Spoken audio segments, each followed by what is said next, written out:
Hello, this is Dan Nowman Niswander. I've considered my work to be focused on cultural and economic transition. The original Green New Deal entails not just energy transition to 0% emissions within 10 years, but also transition of the whole economic system, as that includes transportation, agriculture, industry, education, our whole society. You could bring culture into that as well. It's all a transition to a better world. So that's what this segment focuses on, economic transition. We have an eco-socialist Green New Deal budget that calls for $27 trillion over 10 years. And we can talk more about why that's necessary. Sanders is the exception in the Democrats. He comes out with 16.3 over 10 years. And while he doesn't show his numbers like we do, if you go to my website at howiehawkins.us and look at that budget, you can click on the line items and see how we got our numbers, how we got the cost, how many jobs it creates, how many manufacturing jobs it creates. Bernie gives the conclusions but doesn't say where he got the numbers. But we look at that and we think he's probably about right. The reason is his is less than ours is he goes till 2050. He wants 100% clean electricity by 2030. And public ownership and planning to make that happen, which we agree with. But when it comes to manufacturing, agriculture, transportation, and buildings, which is 72% of our greenhouse gas emissions, he goes till 2050. And again, that's too slow. He's got the ban on fracking and new fossil fuel infrastructure. He's got the phase out of nuclear power.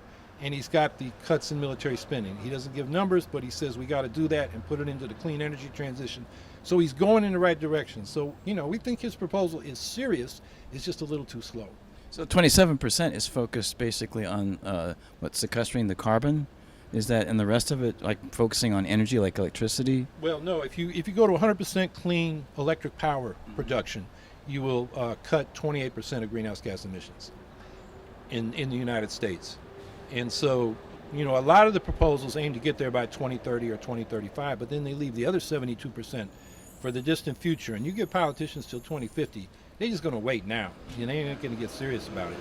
So what we do in the eco-socialist Green New Deal is say we got to do what we did during World War II, where the federal government either built or took over from companies like GM and Ford 25% of the manufacturing capacity in order to turn industry on a dime into what they called the arsenal of democracy to defeat the fascists.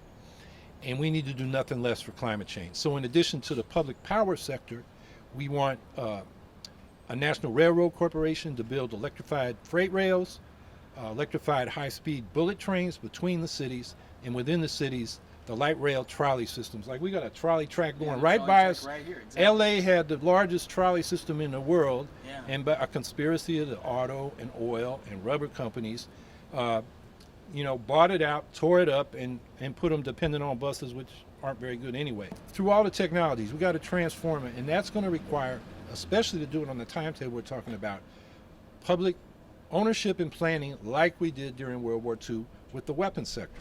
The difference this time is after the war, they gave back all that manufacturing equipment to the super rich and the giant corporations for pennies on the dollar.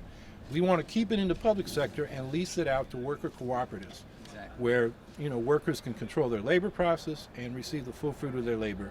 And we have a more equitable distribution of income at the beginning instead of safety net programs that only partially ameliorate the inequitable distribution of income. We believe, or scientists believe, that Earth is undergoing its sixth mass extinction. So what does that mean? That means that we are losing biodiversity, we're losing flora and fauna at a rate that has not been seen since the dinosaurs were wiped out of this Earth. Oh, wow. 65, 66 million years ago. Yes, so that is the accelerated loss of biodiversity that's currently going on in our planet. And the main reason for that loss of biodiversity is because of human activities, because we are destroying habitats, both on land and in the ocean. In the ocean, we're overfishing, we're destroying corals. On land, forests are being cut for grazing, for for agriculture, and biodiversity is being lost at a quicker rate than we can even document it. Wow. Let alone replenish, Correct. restore. Correct. So there's been some dire warnings from international agencies about needing to do something very quickly in order to slow down this massive loss of biodiversity. You have such a great body of work, but we're here today to talk about animal agriculture and in the environment. And what actually got you into animal rights and activism? Well, I've been a vegan now for 29 years and an animal activist for about 32, 33 years, because I was a vegetarian before I became a vegan. And what originally turned me into an animal rights activist, like most people, when I was growing up, I existed in that weird paradox of loving animals and eating animals. Yes. You know, up until the time I was 19 years old, I loved dogs and cats, and I loved all animals, but I also loved Burger King and McDonald's. Yes, I hear you. I had this moment when I was 19 years old. I was petting a rescue cat of mine, and I was looking at this rescue cat who I loved. His name was Tucker. And I suddenly realized Tucker had 2 eyes and a central nervous system and a rich emotional life and a profound desire to be happy and avoid pain. And all of a sudden, my synapses lined up, and I realized every animal with 2 eyes and a central nervous system has a rich emotional life and a deep desire to be happy and avoid pain. And that's what really started my animal activism. And you've really taken it to a large extent into politics as well, correct? I hope so. I mean, it's tricky because animal agriculture as a cause is very challenging, because clearly humans have been eating meat for a long time. Meat is a very integral part, maybe not integral, but a very central part of a lot of traditions and cultures. Meat is also incredibly subsidized. Yes. So there are a lot of people making billions of dollars, not just off of meat and animal products, but off of the subsidy system. So, for example, if you're advancing a cause like gay marriage, that can happen very quickly because no one was making money off of non-gay marriage. Right. Whereas advancing animal agriculture, you're not just going up against, challenging animal agriculture, you're going up against tradition and trillions of dollars globally. So it's a hard fight, but we try to sort of advance it politically and in terms of lifestyle changes, in terms of meeting people and media and what have you. So it's very challenging, but I honestly feel like, and I was talking about this with Cory Booker, he's a senator from New Jersey, there's a Martin Luther King Jr. quote, which is, "The moral arc of the universe is long, but it bends towards justice."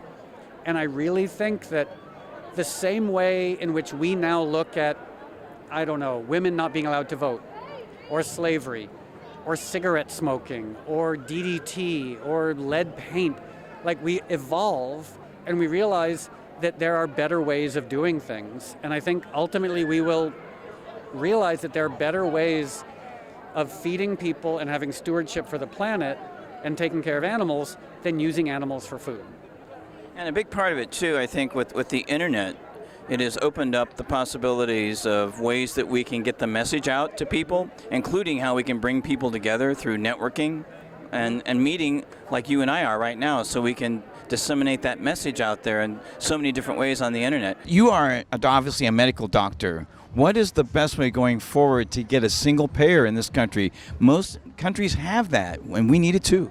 Exactly. We need it, and we can afford it, in fact, because it doesn't cost any more than what we are paying right now. It simply ensures that our healthcare dollars are paying for healthcare, not for health profiteering. We need a healthcare system that is established for people, not for making profit. So again, this is all a matter of achieving critical mass. We need to come together as the many movements we are for health justice, for climate justice, for racial and economic and LGBT justice, and women's justice. When we get together with the courage of our convictions, we're unstoppable.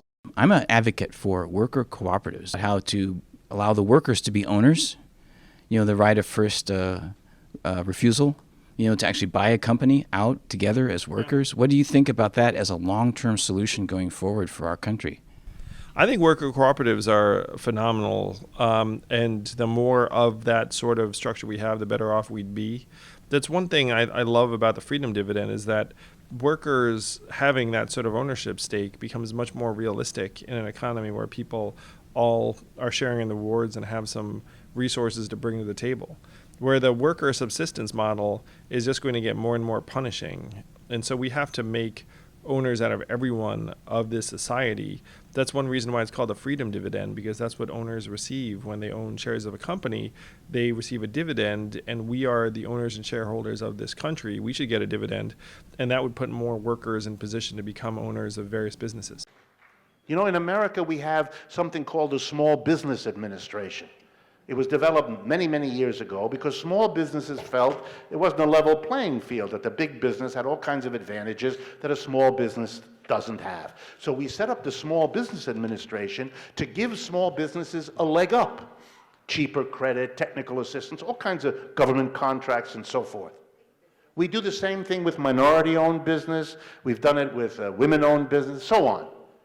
Well, why the hell not a cooperatively operated business? Why don't we have a support of the government? Why don't we give the American people, think about it, freedom of choice when you go to work to choose between working in a top-down, undemocratic capitalist enterprise or a worker-owned, worker-operated democratic enterprise. You want to give people freedom of choice? Give them that choice. In order for them to have that choice, you got to create all these businesses so they can choose to work in them.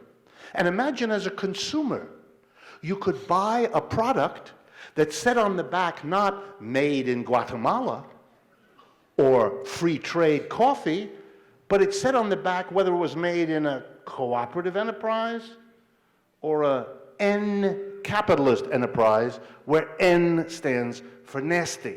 Okay? So you would have the choice as a consumer, who do you want to support? What do you want to see in your society? More of the one kind or more of the other kind? Think about it this way. You can see that if this were presented the right way to American audiences, this is something that they could support and get behind because it taps into history, feelings, ideas, values that are not at all foreign.